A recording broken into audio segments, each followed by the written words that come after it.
was taught when I was a child to know right from wrong. And so if I know something's wrong and I'm in a position to correct it, then I have no choice other than to do so. There is no equivalence between Israel's soldiers and Hamas's fighters. I'm Colonel Richard Kemp. All my life, I've been involved in military conflict, and I understand it. I'm the former commander of British forces in Afghanistan. I serve with NATO and the United Nations. Colonel Kemp was a senior advisor on army issues to the British government, during which time he visited Israel a number of times. I worked closely with Israeli intelligence services when I was working in intelligence in London from 2002 onwards. I've visited Israel many times, so I know the reality of what Israel does. When I left the army, there was the first of the 3 recent Gaza conflicts.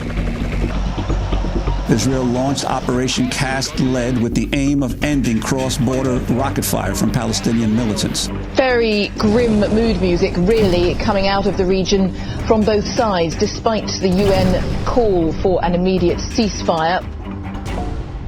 I'd like to welcome Justice Goldstone to the United Nations in New York as head of the United Nations fact-finding mission on the Gaza conflict.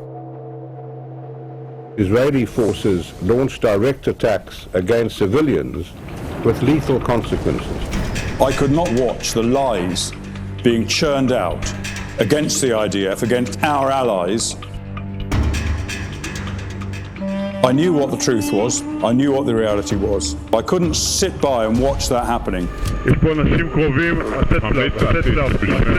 I now give the floor to United Nations Watch. Thank you, Mr. President. Based on my knowledge and experience, I can say this. During Operation Cast Lead, the Israeli Defense Forces did more to safeguard the rights of civilians in a combat zone than any other army in the history of warfare. Israel did so while facing an enemy that deliberately positioned its military capability behind the human shield of the civilian population. Judge Richard Goldstone chaired a fact-finding mission which said both Israel and Hamas were guilty of war crimes in the conflict. In an editorial in the Washington Post on Friday, Judge Richard Goldstone said, quote, civilians were not intentionally targeted as a matter of policy. I say this as a professional soldier. I say it because it's true. And people who care about truth should know it.